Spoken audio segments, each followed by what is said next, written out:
webinar. My name is Ruka just now. I just welcome you to today's webinar, and I can say good morning, good afternoon, good evening from all over the world where you are. I'm right now working together with John. John is going to introduce our speaker. John, over to you. Thank you, Ruka. And for those who have just joined us, welcome as well. This is the IVC's third instalment of our free webinar series, and we would like to thank Taqiim for providing their assistance with this webinar. Our special presenter today is Mr. David Crick of DaveAir. I've known David for many years, and in my opinion, he's without a doubt one of the world's most travelled and experienced appraisers, particularly in the aircraft space. His topic today is aircraft valuation. Is the market flying an appraiser perspective? To that end, I would like to ask David to start his presentation. Over to you, David.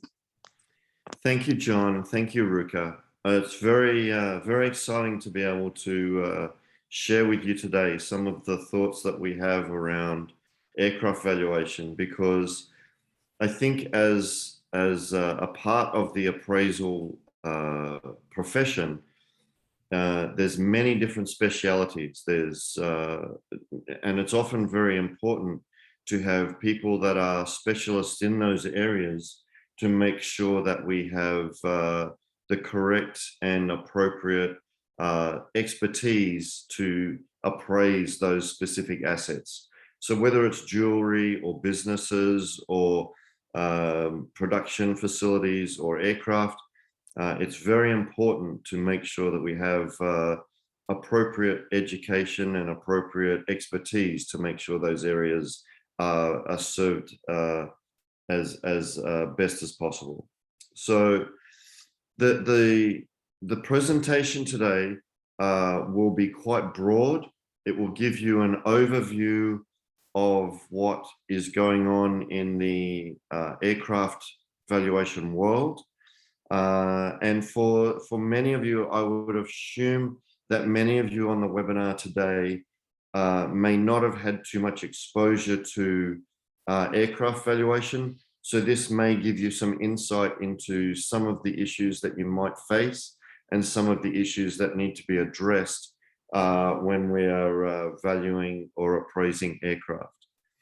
To that end, there is a chat box associated with the Zoom meeting today, with the webinar. And if you have any questions or any discussion points that you would like to raise, please do so at any point during the webinar. And I will rely on John to interrupt me with some of those questions at any point, because I can see the presentation, but I can't see the questions. So John, if you can let me know if there are any questions along the way, I'm more than happy to answer them as we go. Of course. Thank you. All right, let's make a start, because we only have about an hour, and there's a lot of information that we can share in that 1 hour. So first of all, just to give you some information about myself, I've been valuing machinery and equipment for over 2 decades, and I began by appraising scientific and medical equipment, and then production plants and manufacturing plants. And for about the last 20 or so years, I've been appraising aircraft specifically. So our company, DaveAir Group, provides advice and valuation on aviation assets anywhere in the world. And there's, if anyone's interested, there's actually a specific designation or accreditation by ASA to enable you to have more education around aircraft and aviation valuations. So, and the reason I know that is that I'm one of the developers of the course and one of the teachers of the course to make that happen. So let's continue with the webinar. So today, some of the things that we need to discuss include the things that contribute to the value of the aircraft, the things that contribute to the aircraft market, what kind of aviation assets are we talking about? And then what kind of things does a valuer need before they begin an appraisal on an aircraft? And what should the client be able to expect from the valuer? And then we'll talk about some reporting and market issues. So I think it's going to be a very full webinar. I think it's going to, the time will go very quickly. So if there's any questions that you have along the way, please be very confident to ask the questions. So let's talk about what are the things that are important when you're valuing an aircraft. And it's important to know what things to look out for when you're valuing an aircraft, so that when you are in front of it, you can be confident that you are looking at the right things. You know, it's important that an appraiser understands which areas to look at. And so you can see on the webinar, there's 5 items that we are going to discuss that are drivers of value. So these are the things that are most important when you're looking at an aircraft. So the first thing is the engines. If you think about an aircraft that you might have a picture of in your mind, the aircraft is made up of many, many different components and many different systems. And probably the most expensive part of an aircraft will be the engines. For example, on a large aircraft, those engines might be $20 or $30 million per engine. And in a newer aircraft, those engines contribute maybe 25 or 30% of the value of the aircraft. But as the aircraft ages and as the aircraft gets older, the percentage that those engines contribute to the value of the aircraft might be at 60 or 70 or even 80% of the value of the aircraft. Sometimes even higher, depending on what kind of aircraft it is. So in terms of valuing an aircraft, the engines are very, very important. The second item that's very important is the avionics. And the term avionics is a combination of 2 words. It's a combination of aviation, which is the aircraft, and electronics. And so it's all of the electronics in the aircraft. So it includes all the screens and controls in the cockpit, on the flight deck, which includes the navigation aids and the radio aids. But it also includes things like the entertainment system in the aircraft and the electrical systems throughout the aircraft. The third thing that's very important in determining what is going to contribute to value in an aircraft is the condition of the aircraft. So is it new out of the factory? Is it become quite old and it's there is some corrosion, or the interior needs to be refurbished, or if the exterior needs to be repainted? There's a lot of different aspects about the condition that are quite expensive. For example, in some corporate jets, if you look at the interior seating, just the seating alone might be $10,000 per seat to refurbish. And if there's 15 seats, that's a lot of money to contribute to the value. Or if you are thinking of redoing all the woodwork inside an aircraft or the paneling, that can run into several $1 million. So it's important to understand the condition of the aircraft that you're looking at. The fourth thing that we look at when we're talking about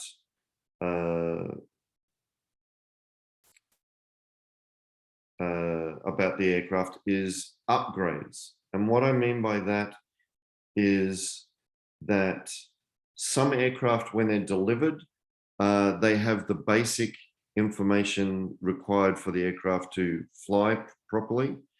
But along the way, there are upgrades available. So it might be upgrades in the avionics. It might be upgrades in the services available for the aircraft. For example, whether the pressurization in the aircraft can be changed, or whether it can have additional fuel tanks to fly for longer range, or whether there is a better cabin management system, so for the comfort of the passengers. So there's a lot of different things that can be upgraded in an aircraft along its lifetime. And then the last item in the list is the maintenance status. And the maintenance status of an aircraft is very, very important to its value. And you'll see on the slides, there is some parentheses, and after it says HCY. And the reason that that's important is that in an aircraft, the maintenance that's done on the aircraft is recorded in logbooks. And the logbooks, if the logbooks for the aircraft are missing, it can contribute very significantly to the value. So logbooks can often be, some say 20%, some say 50%, some say even more of the value of an aircraft. So just standing in front of the aircraft and seeing if it's in good condition and seeing if it has good avionics or seeing if it has any upgrades is important. But unless you're able to see this in the logbooks, then it's very difficult to determine what the status is. Let me explain to you the H, the C, and the Y. The H, the C, and the Y are the issues that contribute to the maintenance status. So for example, H is for hours. So some components on an aircraft or a helicopter, they have a certain limit, a repair limit or an overhaul limit or a replacement limit, and it's determined by the hours. So it might be that some components are required to have service or maintenance every, say, 10,000 hours. Others have a limitation produced by cycles, and the C is for cycles. And the reason that that is important, a cycle is, in traditional definitions, a cycle is a takeoff, a pressurization, and a landing. So if your aircraft takes off from New York and lands in Hong Kong, it might fly for a long distance, but it is one cycle. It is one takeoff, one pressurization, and one landing, which equals one cycle. If you fly from, say, New York to Miami, which is only a few hours compared to the long flight to Hong Kong, it's still only 1 hour, one takeoff, one pressurization, and one landing, which is one cycle. So the amount of time that the aircraft is in the air is not relevant, it's the number of cycles. And then the Y, so there's hours and cycles, and then the third letter, the Y, is about years or time. And some components on an aircraft, like some engines, they must have service every 12 years, or some every 20 years, or some every 5 years. So each component on an aircraft has a different amount of time that it is requiring to have service or inspections. So the value drivers are all about the engines, the avionics, the condition, the upgrades in the aircraft, and then the maintenance status, which is determined by either hours or cycles or calendar time, which is years. And it might be a combination of all three of those in some cases. Is everything okay? Is everyone, does anyone have any comments or questions at this point? Nothing at this stage, David. Great, okay. Let's continue. So that's the things about the aircraft that's important to understand and important to know. The next part of the value is the aircraft market drivers. And what the webinar is talking about here is not specifically about the aircraft itself, but about the market that the aircraft is interacting with. So these are the things in the marketplace that determine what's important to the value of an aircraft. And it's important in the first instance to know what type of aircraft you're talking about. So the appraiser needs to know, is it a commercial aircraft? Is it a helicopter? Is it a private jet? What kind of aircraft are you talking about? And the reason that that's important is that the different types of aircraft have different market drivers. And the way that someone would appraise a commercial aircraft, like a Boeing 777 or an Airbus A350, or an aircraft that is used for commercial passenger transport, is valued very differently to how you would value a business jet or how you would value a helicopter. And it's important to know these things so that you approach the valuation in the proper manner, and you approach the valuation in the right methodology. The second thing is around the mission requirement. What does that mean? So the mission requirement is whether the helicopter or whether the aircraft has a special mission. Is it used for firefighting? Is it used for carrying passengers? Is it used for carrying cargo and freight? There's all sorts of different reasons why an aircraft is used, and that use of the aircraft is one of the things that is going to cause the value to vary. The third thing in that list is talking about macroeconomic conditions. And all of us that are appraisers know that if we're appraising an asset, we need to know what the overarching and underlying economic conditions are. You know, is the market in an upswing or a downswing? Is the market doing a lot of transactions at the moment, or is the market in recession? Is there, you know, geopolitical issues like, you know, the war with Eastern Europe at the moment? There's a lot of different factors around the economy that are important. But one of the things that's important about those economic conditions is that you can't assume that declining economic conditions mean that it's a declining market.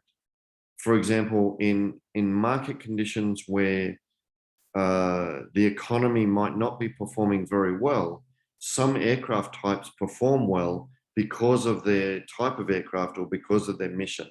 So in firefighting times, whether the market is in good condition or bad condition, firefighting aircraft will be determined, the value of firefighting aircraft will be determined by whether there is a lot of bushfires or wildfires. Similarly with corporate jets, sometimes when the market is going in decline, the value of aircraft can go upwards because of the conditions of what the operators of those aircraft see as important. The next indication about the market drivers is geographical location.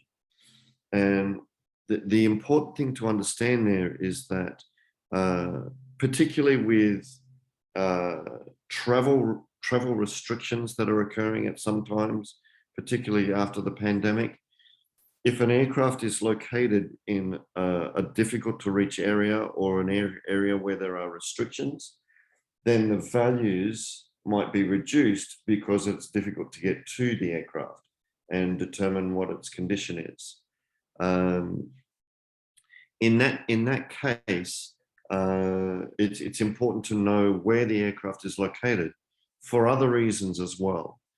For example, in a very highly humid area where there's high humidity and high salt water, then corrosion will be a big issue and it will decrease the value of an aircraft. Whereas in other areas where it's dry and hot, it will have different issues to address in terms of value. But in overall terms, the very last point is the key issue. And the key issue to the market driver of an aircraft value is, like a lot of other assets, the key issue is supply and demand. If there is a low supply of aircraft and a high demand, we would expect that the values of those aircraft would increase. And likewise, if there is a high level of supply and not much demand, then we would expect that the values of those aircraft would decrease. And so in general terms, like every other asset class, like buildings and jewelry and businesses, if supply is positive and demand is negative, then we have different conditions to the opposite. So supply and demand is very important to the value of an aircraft. The next issue we want to talk about is the actual different kinds of aircraft markets. And as we discussed on the previous slide, there are different functionalities for the different kinds of aircraft. And there's 5 primary aircraft segments. And we're going to go through them in the next probably 10 minutes so that you have an understanding that you can't just say that the aircraft market is good or the aircraft market is bad. We have to determine that each segment of that market is acting appropriately and whether it's acting well. So some aircraft markets, for example, when the global pandemic was occurring in the last few years, certain aircraft types, for example, commercial aircraft, were not going very well at all. However, private aircraft were performing very well in the marketplace. And that's primarily because with commercial aircraft not being flying, their values reduced. But because people still needed to fly somewhere, they needed a private aircraft and the values of those private aircraft increased. So we can't generally say, oh, the aircraft market is doing well or the aircraft market's not doing well. We have to assess each different type of aircraft segment to make sure that we have the right information. So let's look at the different aircraft markets and determine which markets are doing what. Has anyone got any questions or comments at this point? Not at this stage, David. Thank you. Okay, great. Let's move on to commercial aircraft. So this is the first segment. Oh, let me go backwards. So the first market type is commercial aircraft. And this picture is quite telling because during the pandemic, a lot of the commercial aircraft that carry passengers on regular service from point A to point B, those aircraft were parked up. In fact, during the last 2 years, there was, at some points, there was over 16,000 aircraft of commercial grade that were parked in deserts. And the reason they were parked in deserts is because the desert has low humidity and high temperature, which is good for the preservation of the aircraft. And these aircraft are what they call preserved. So the manufacturers of the engines and the manufacturers of the airframes provide very good guidelines as to how to continue the aircraft's serviceability while they're not flying. And you'll see in this picture that there's some larger aircraft. Some of them have 4 engines, and then some of them that are smaller aircraft and they only have 2 engines. So if you think about the last time that you flew on a commercial aircraft, you may have got on an aircraft and it only had one aisle for you to walk down, one pathway for you to walk down. And on one side, there might have been 3 seats, and on the other side of the aisle, there was 3 seats. Those aircraft are called narrow body, and those narrow body aircraft are usually operated on more domestic routes and carrying passengers smaller distances. The other type of aircraft, which is the bigger aircraft in that picture, they're called wide body aircraft. And you'll know this because when you get on the aircraft at the entry door, you will have two aisles that you can go down. You can go down one aisle or the other aisle, and there are seats on either sides of the aisle. So they're usually larger aircraft, and they usually go longer distances and have better range. You can see that some of those aircraft in that picture have 4 engines, and that's to enable them to fly further and greater distances. So that's important to know. And a couple of years ago when the pandemic began, there was over 16,000 of the there's probably 20 to 25,000 commercial aircraft in the world. 16,000 of them were parked in storage because no one was flying. Today, that number's probably only about 4,000 or 5,000 that are not back in service.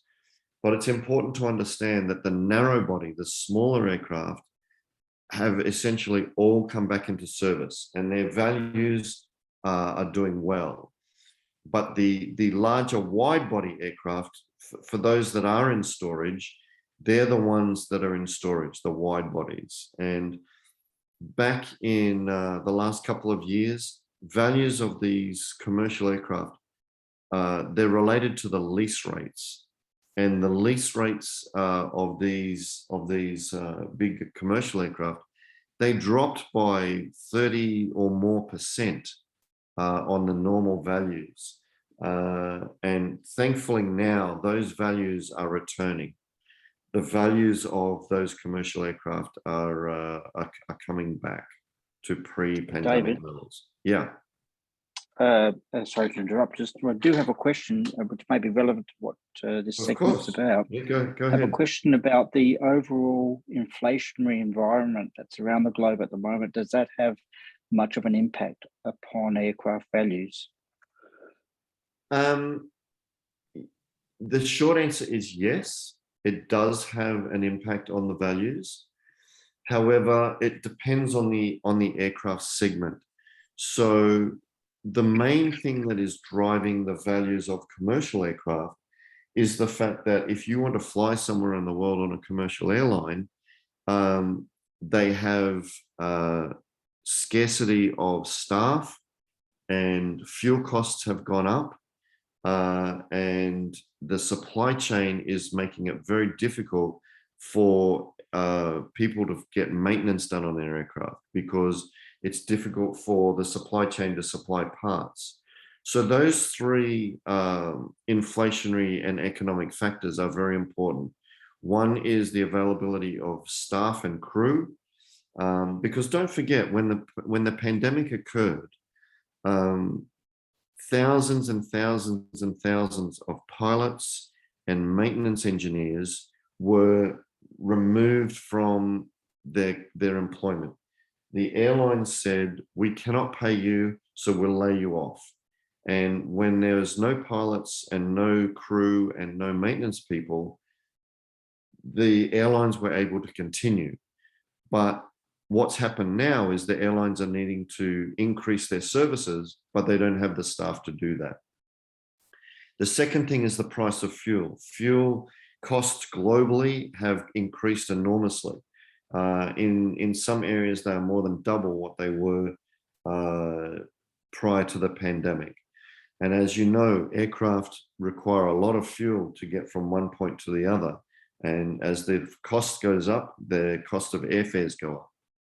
And then the third thing is, if you have an aircraft that is needing maintenance and requiring service, and there are no components available, then that aircraft has to wait and sit until the components are available. So that's the thing. Those are the 3 issues that are driving the values of those commercial aircraft. I hope that answers the question. It certainly does. And there is another question which I think you've just answered, but I'll put it to you as well. We've been asked, how does the macroeconomic impact affect values? I guess that's a more of a global economic conditions. Yeah, that's correct. That's correct. Yes. So the macroeconomic conditions for these aircraft types, for the commercial aircraft, it's not as big an issue for the values of the aircraft, but it is a bigger issue for the performance of the aircraft. For example, with some countries having sanctions, not only can you not fly your aircraft to those countries, but you can't fly your aircraft over those countries. So a lot of airlines that may fly, say, across Eastern Europe or across Russia with the current conflict going on, they have to reroute their aircraft, which means they have to provide more fuel, they have to take longer, their staff have to fly for longer. So it raises the cost of the performance of those aircraft. It doesn't necessarily impact the value, but it impacts the performance and the operation of the aircraft. Excellent. So I hope that I'm sure it does, David. That's very detailed. There is questions flying through. Do you mind answering a couple? No, this is all about us all learning together. More questions are great. Brilliant. One question is there a major price difference between long-haul aircraft that perform long-haul flights versus perhaps the same size aircraft that are used regionally? Would there be much difference in their values in a general sense?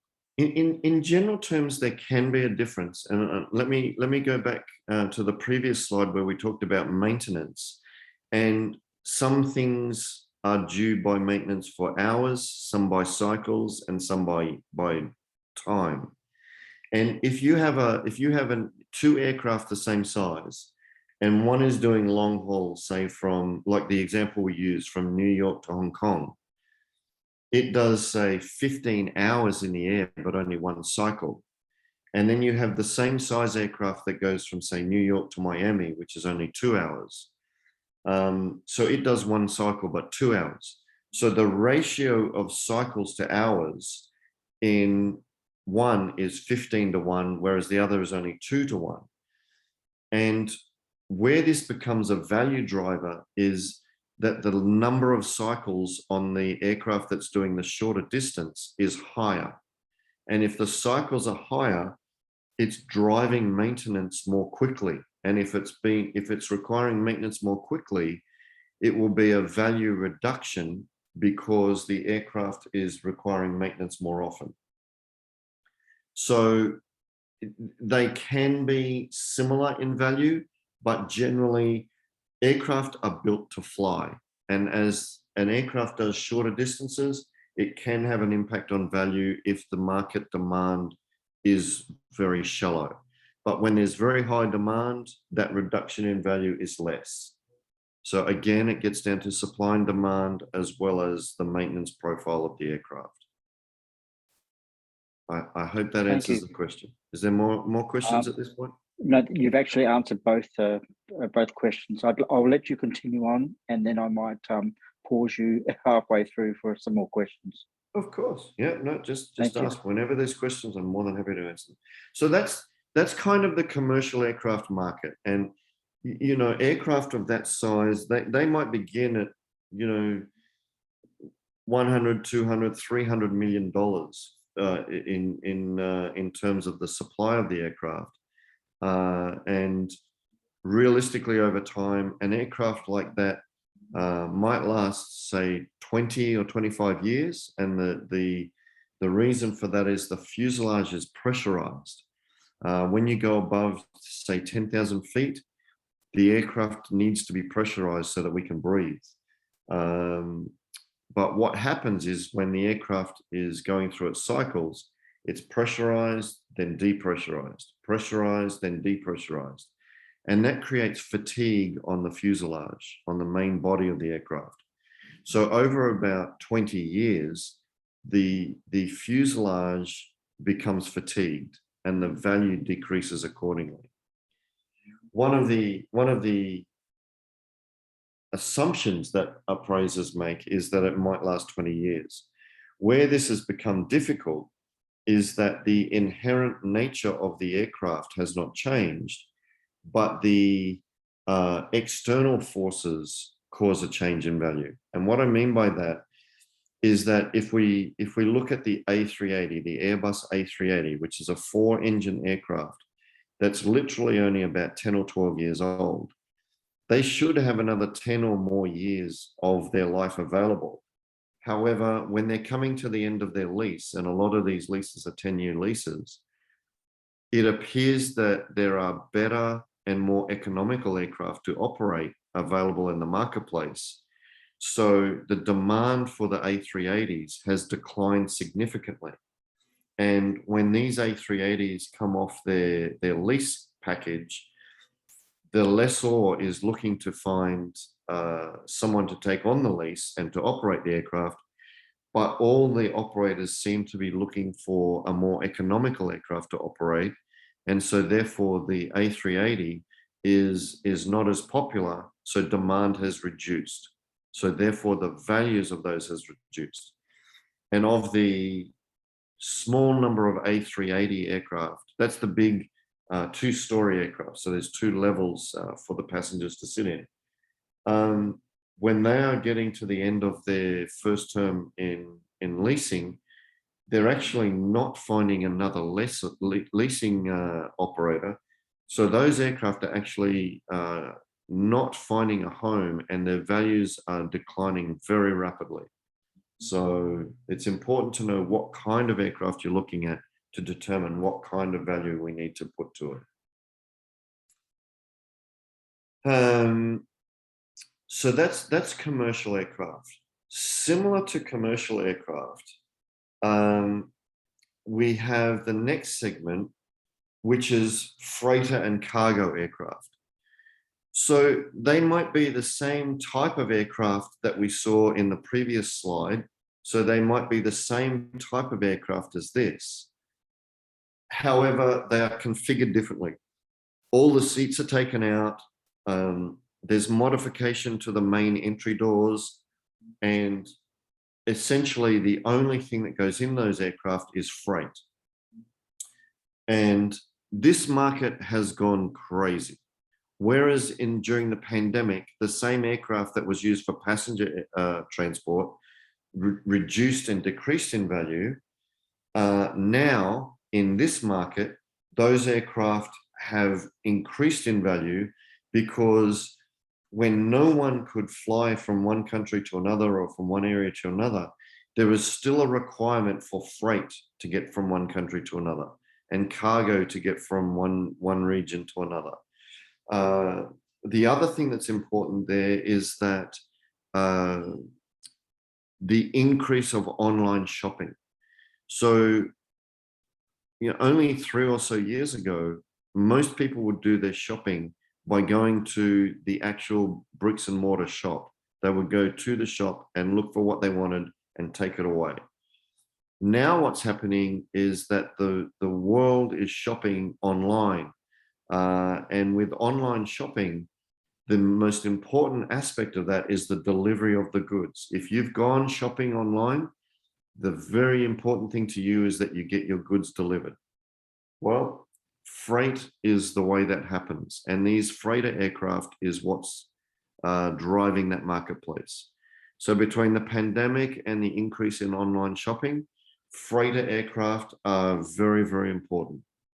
So values have gone up enormously, even for the same aircraft that were doing passenger transport. And if we ask the question, well, why don't we just take the seats out of the passenger aircraft that are not working and turn them into freighter aircraft? Well, that's exactly what people do. But there's 2 things that need to happen there. One, once you take the seats out, you have to modify the door frame of the aircraft and the entry areas so that you can take the large pallets, because most doors on an aircraft are only wide enough to put a person through, not to put a pallet through or large freight. So the aircraft need to be modified, and that modification is called the conversion. So the real term that is used in the industry is passenger to freighter conversion. And some aircraft, it can cost somewhere between $5 and $10 million to convert the aircraft from a passenger aircraft to a freighter. But with that conversion, it becomes more useful as a freighter aircraft. The problem is, in today's market, there is a 2 to 3 year wait for an aircraft to undergo the conversion. So all the facilities that do the conversion from a passenger aircraft to a freighter aircraft are full for the next 2 or 3 years. So it's not until 24 and 2025 that these aircraft are going to be done. So what does that do? That increases the value of the ones that are currently already in freighter configuration. The cargo aircraft that are already in operation have had an increase in value because there's very small opportunity for people to convert aircraft into freighters. Any questions? Everyone's okay? I could give you a question if you like, and it's very relevant to what you're talking about. Was the grounding of the fleet during the pandemic, how would that affect the normal useful life of the global fleet, and would it change replacement strategies moving forward? That's a really good question. Yes, in short terms, it didn't in fact challenge or change the useful life of the aircraft. And the reason that I say that is that aircraft manufacturers and engine manufacturers have a program that if you're not using your aircraft for, say, 1 month, they say, well, there's minimal that you need to do to preserve the aircraft. Then they say, well, if you're not using it for 6 months, these are the things that you must do to make sure that your aircraft preserves its value and preserves its useful life. And they are things like run the engines once a month and turn the avionics on, roll the aircraft forwards and backwards so the wheels don't become unusable. It's called short-term preservation.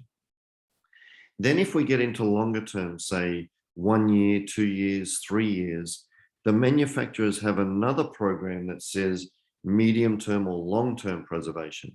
And once you enter into that longer-term preservation, it means you have to drain all the fluids, all the oils and fuels out of the aircraft, the hydraulics.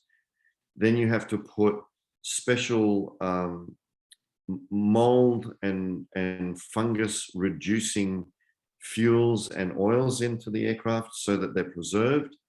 And then once that happens, then the aircraft can go on for a long period of time without being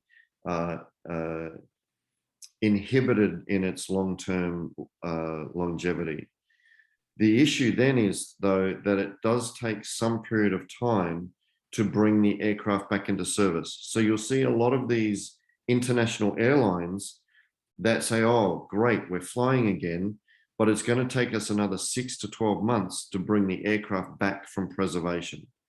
And so that's why it's a very delicate decision to determine how long to put your aircraft into preservation. So the short answer to the question is that the useful life of the aircraft is not necessarily changed and not necessarily disadvantaged, but you have to follow the manufacturer's requirements. Otherwise, the value of the aircraft goes down very, very significantly, very quickly. What was the second part of that question? I forgot. More just the strategy in replacing these. Yes. Would it change the replacement strategies going forward? Yeah, the manufacturers of the aircraft, they're called the original equipment manufacturers, or OEMs.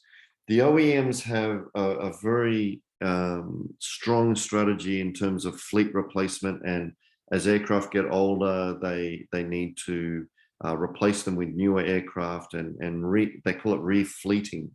In this instance, both the major manufacturers, which is Airbus and Boeing, they had to modify their production schedules and modify their delivery schedules so that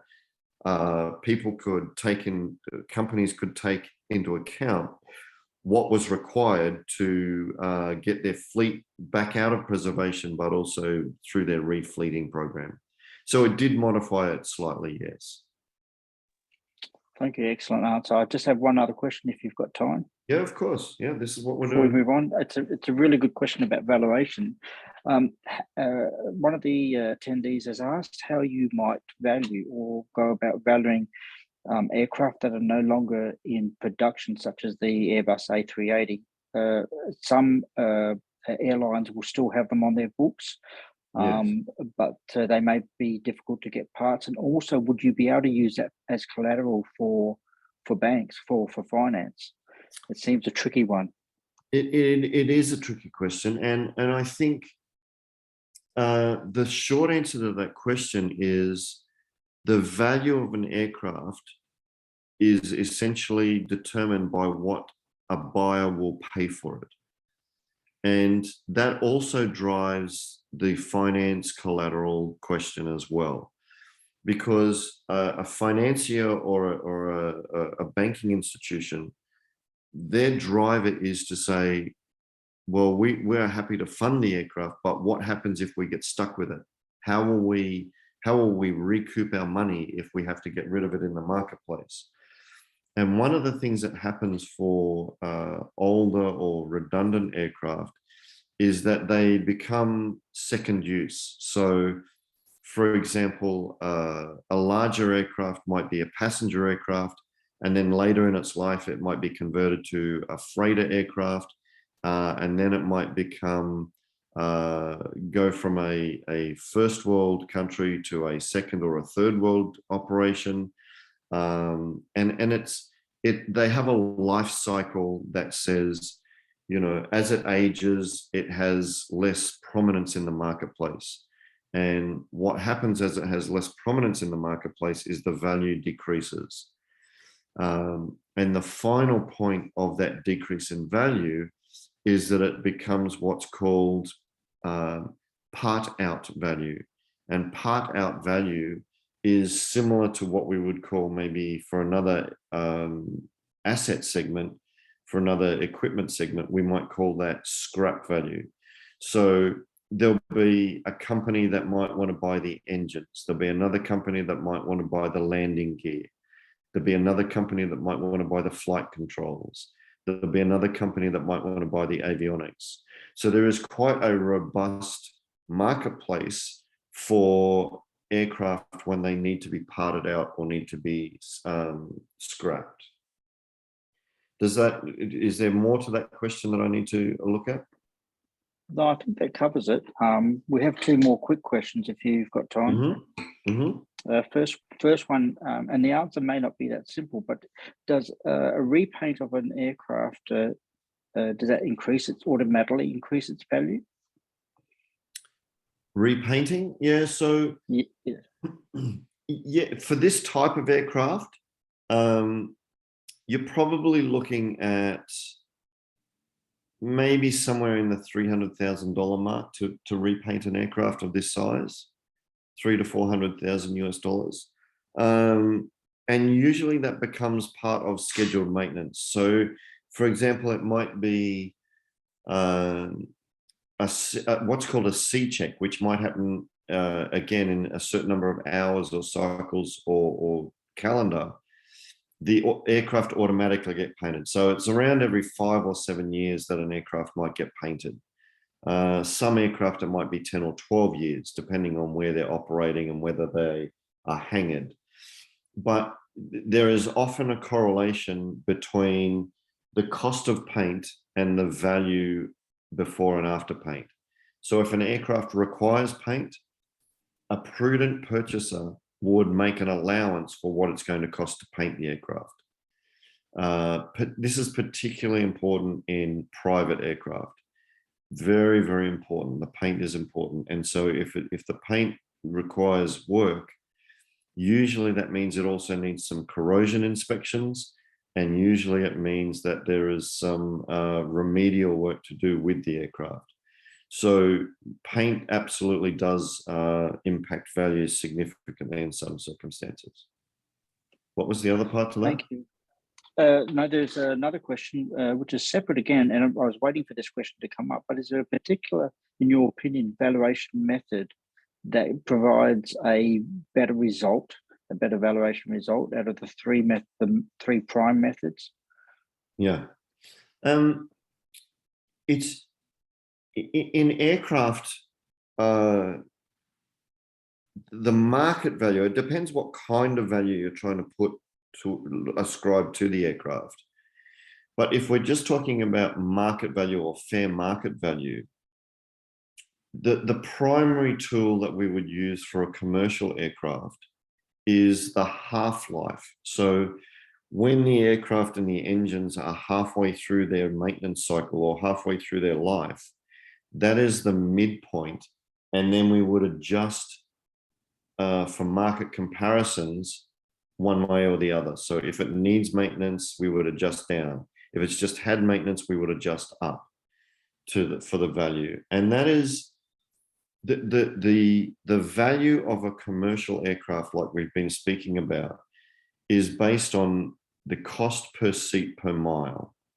And essentially what that means is, how much money can I make by putting someone in a seat for how many miles? And that is the primary driver of a commercial aircraft. It's almost a version of the cost approach. Of the income approach, cost approach is more used for special purpose aircraft, or what I would call legacy aircraft. Legacy aircraft are the ones that are not produced anymore, but they are common in the marketplace.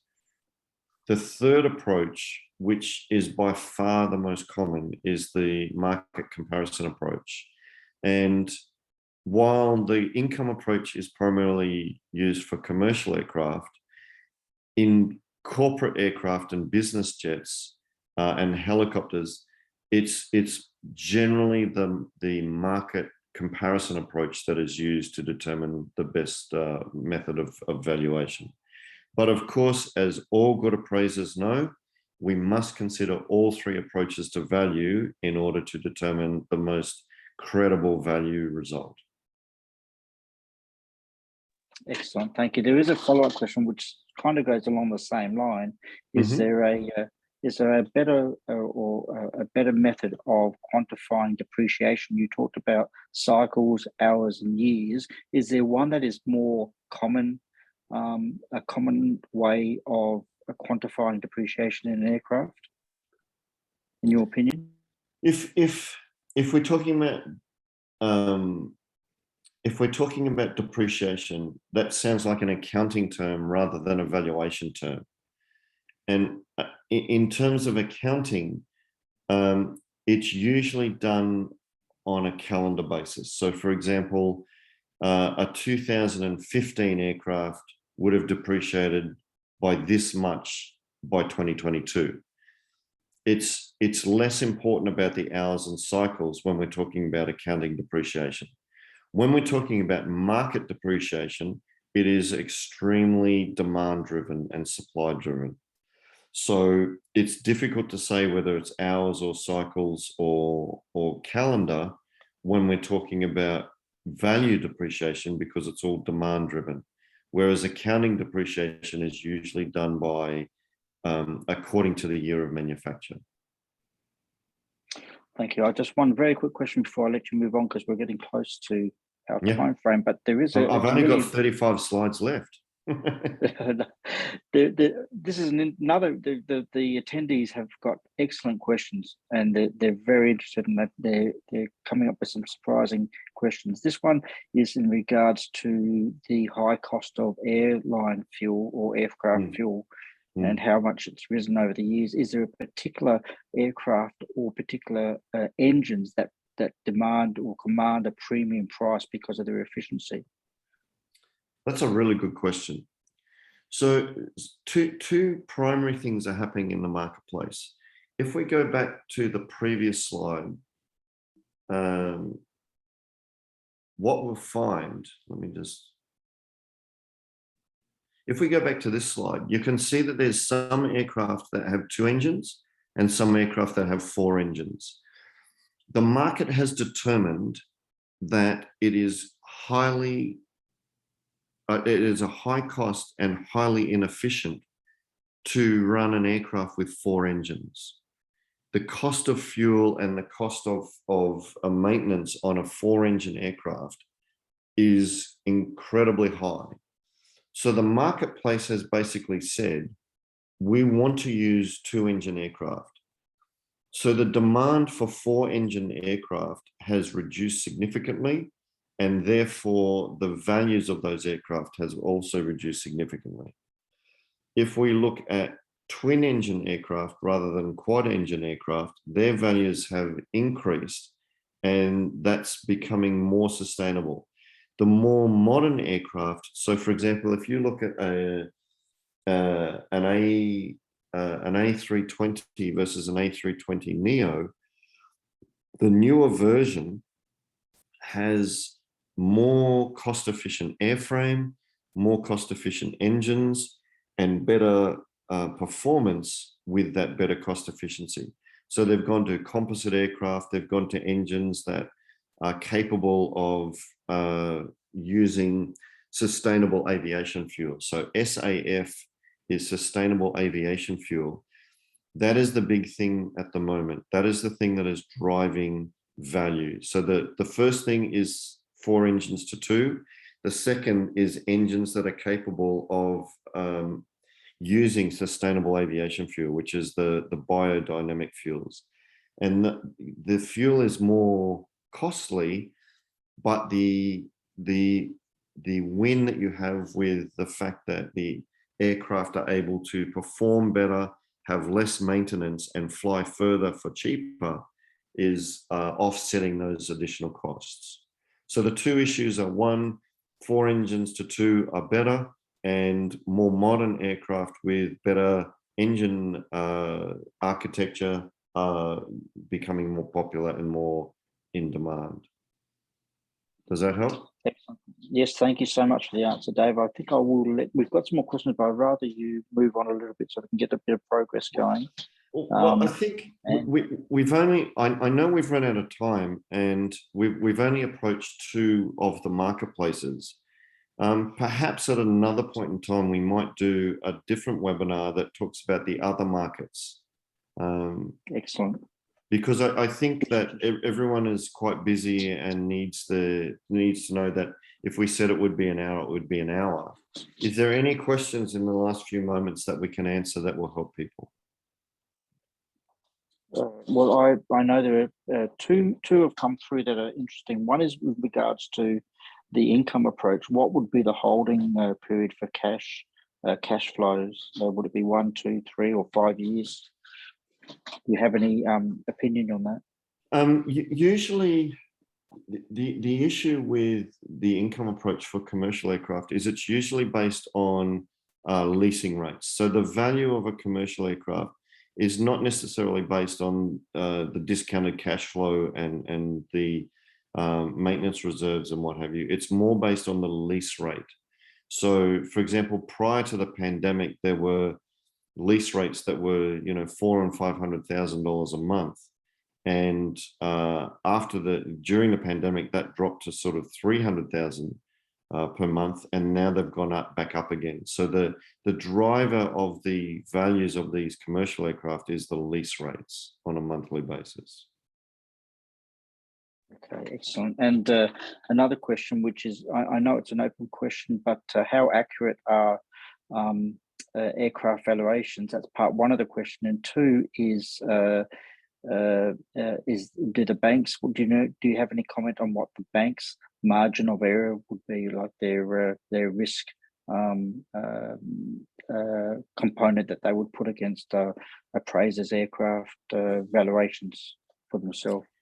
Yeah, I think one of the things that the banks do is they determine their rates and they determine their level of investment, not only on the actual aircraft, but on the operator. So a smaller operator with regional routes might get a different rate to a larger operator with international routes. And the rates determine, like if you fly to a high risk area, they're going to be a little more conservative than if you fly to a lower risk area. So it really depends on the appetite of the financier as to how they determine their risk profile. Okay, and on this one's kind of out of left field, but I guess it's the way of the future. Is there any opinion on what sort of level of electric aircraft you would expect to see? Do you hear any chatter about a dramatic change, or is this something that's going to be a gradual, slow implementation? Yeah, on smaller aircraft, electric and hybrid propulsion is quite active. There is some autonomous, and part of the future presentation, there's a lot of different aircraft types that we can discuss. But quite frankly, electric and hybrid propulsion is quite the thing in smaller aircraft. The bigger aircraft, that's a more difficult concept because you need so much power and so much propulsion for the aircraft of that weight to get where it needs to go, and often for long periods of time. So one of the things that's occurring is the sustainable fuel that is not from resources that are depleting. But the other thing that's happening is hydrogen fuel. I speak quite often with some of the engine manufacturers like Rolls-Royce and Pratt & Whitney and GE, and they are very strongly in the development of hydrogen-based engines and hybrid type engines that are much more sustainable, with sustainable aviation fuel that is not necessarily electric, because you just won't get the level of performance in some of those large aircraft with primarily electric engines. I think we'll have one more question and then we may wrap it up, David. And we've had such great interest and so many good questions. I think we're going to have to get you back after our conference for another session. But we have a question. This is something.